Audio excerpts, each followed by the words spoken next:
قیامت کے دن جب میدان حشر لگے گا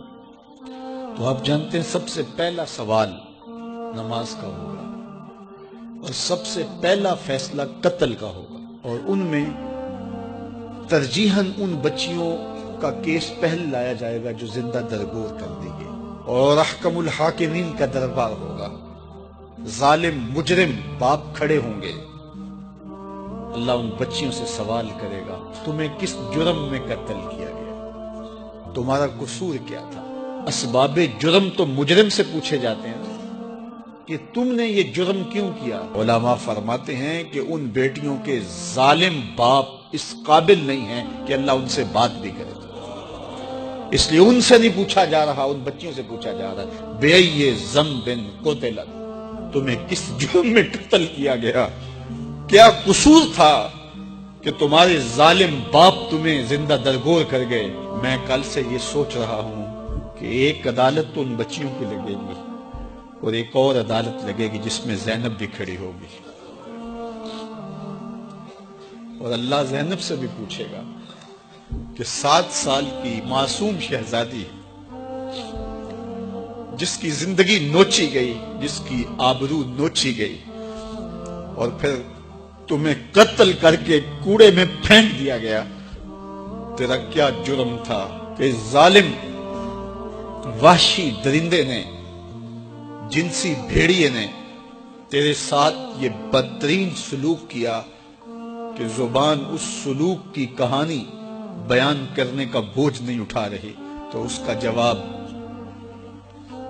سب کو دینا پڑے گا، اس کا جواب آیان اقتدار کو بھی دینا پڑے گا، اس کا جواب ہمارے انتظامی اداروں کو بھی دینا پڑے گا، اس کا جواب معاف کیجئے منبر و محراب کے اوپر بیٹھ کر کے ذات کی لڑائیاں لڑنے والوں کو بھی دینا پڑے گا، اس کا جواب خواہشات کے اسیر حکمرانوں کو بھی دینا پڑے گا، اور اس بے حس معاشرے کو بھی دینا پڑے گا۔ دنیا 21ویں صدی کا سفر کر رہی ہے،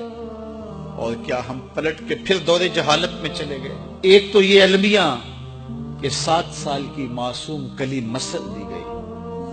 لیکن دوسرا المیہ میرا یہ ہے کہ وہ جو جنسی درندہ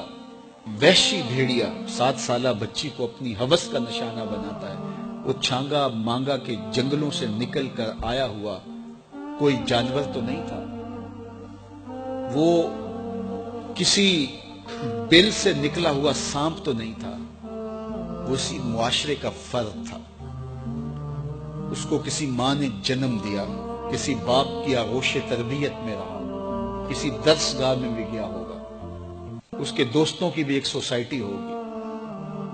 اس کے گھر کے قریب کوئی مسجد ہوگی جہاں کبھی کبھار وہ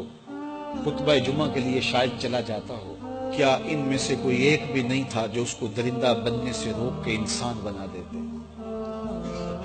تو مجھے پورا معاشرہ مجرم نظر آتا ہے۔ معاشرے کے حیا باختہ ماحول نے اسے بھیڑیا بنا دیا، اسے وحشی بنا دیا۔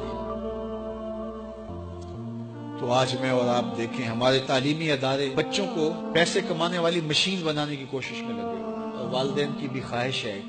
کہ ڈاکٹر بنے تو پیسے زیادہ کمائے گا یا انجینئر بنے تو پیسے زیادہ کمائے گا۔ تو ہم بچوں کو انسان بنانے کے لیے سکول کالج میں نہیں بھیجتے، پیسے کمانے والی مشین بنانا چاہتے۔ مجھے معاف کیجئے گا، دینی ادارے، مسجدیں، خانقاہیں، منبر و محراب اپنی ذمہ داریوں سے کما حقہ عہدہ برا نہیں ہو رہے۔ یہاں فرقہ وارانہ لڑائیوں نے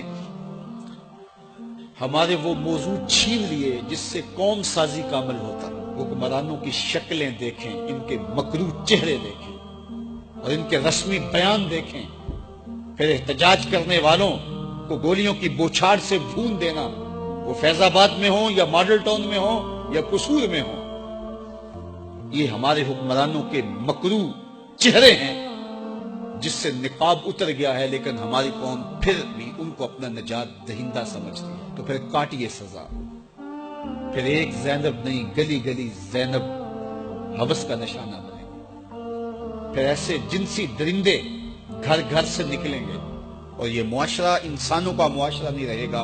وحشیوں کا اور بھیڑیوں کا معاشرہ بنتا ہے۔ تو صاحب ہمیں اپنے آپ کو بدلنا ہوگا، اپنے طرز زندگی کو تبدیل کرنا ہوگا، اپنے انداز تربیت پر غور کرنا ہوگا، والدین کو سوچنا ہوگا، اپنی بیٹیوں پہ بھی توجہ دینی ہوگی اور اپنے بیٹوں کے تیور پر بھی نگاہ رکھنی پڑے گی۔